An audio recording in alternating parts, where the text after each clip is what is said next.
Ministers, Excellencies, ladies and gentlemen, friends, thank you very much for this opportunity. As President and founder, but also on behalf of our Executive Director of Euraika is here in the room, I would like to thank Sheikh Mansour bin Musallam warmly and the whole ERF community, if I may call it, for this excellent cooperation in preparing yesterday and today. And we are looking forward to future cooperation. I'm proud that we signed this, we can confirm that we signed this support statement of ERF on balanced and inclusive education. It's an important step, and we are happy to take note of the recommendations and also especially are motivated to cooperate to endorse this need for a global ethics guide for inclusive education. It's almost in our DNA, and I will give a personal example at the end of my short speech about the importance of inclusive education for globethics.net. We are 190,000 registered participants from 200 countries, largest online ethics library with 5.5 million documents online. Everybody of you can download, with 130 books that we published ourselves, and we have just celebrated 1 million downloads of these books. Why do I mention it? Because it's about inclusiveness in access to information. That's the first step. And I'm very happy to be with you from the Ministries of Education. Access to information is the first step. It's far not enough for inclusive education. But if, as we see in many countries, the poor libraries, the poor access to knowledge is still a reality. You're a professor and you teach in Nigeria or in the Philippines or in Cambodia for 20 years the stuff that you learned as a doctorate student in Paris because you don't have access to new books. That was past, of course. Now we have access, but we need to do a lot for this. So we are happy also to work with the Ministries of Education wherever we can be supportive of that. I'd like to mention in my short reflection inclusiveness in the era of the fourth industrial revolution. We all talk about artificial intelligence, about robots. We have seen the impressive figures of the Southeast Asian efforts with MOOCs and all the rest. That's very impressive, and that's a contribution to inclusive education, an important step through the fourth industrial revolution. But as we know, every industrial revolution, if you look at the three others back, every industrial revolution has great chances and great risks. And we already see that it will be in near future already also disruptive developments. Technologies are supportive and disruptive. I imagine when the robot teachers, you in the ministry will have the challenge, do we buy 100 robot teachers or do we pay 100 teachers? And the 100 teachers may be even cheaper than the 100 robot teachers.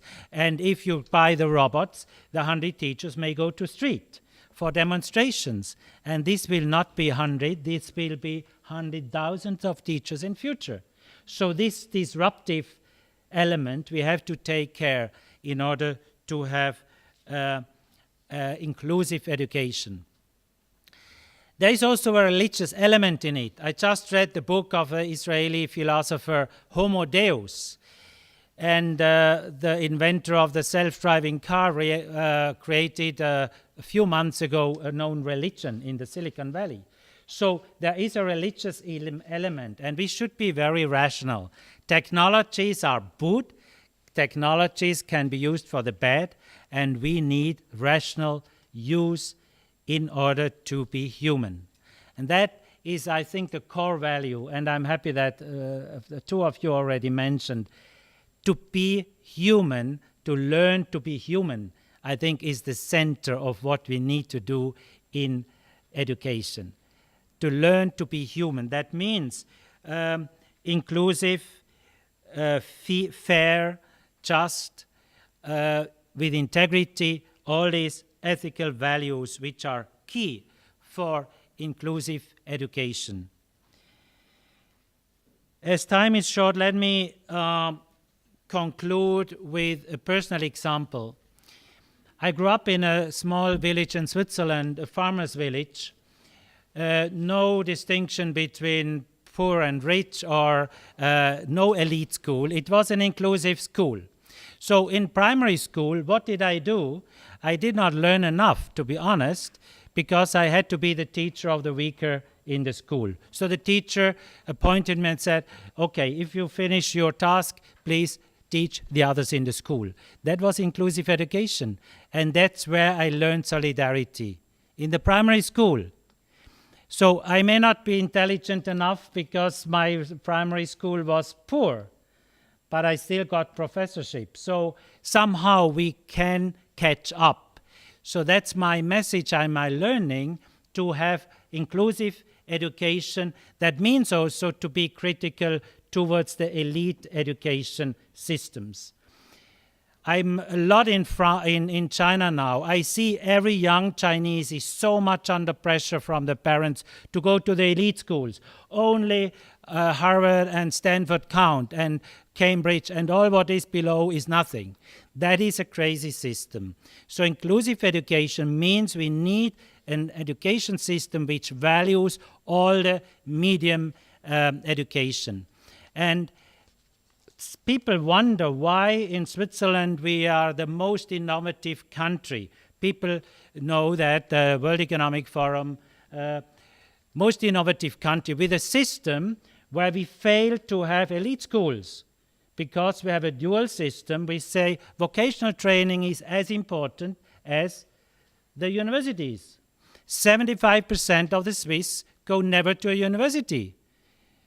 But we are number one in innovation because it is this inclusive society, this link between the vocational training and the higher education, which makes a solid, stable peace question. Why do we have a stable system in Switzerland?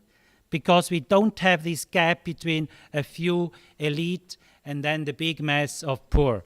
So I think we have a lot to do, and I'm convinced that with our cooperation, it's an amazing group of people together. And together with ERF, we will manage to make our educational system human.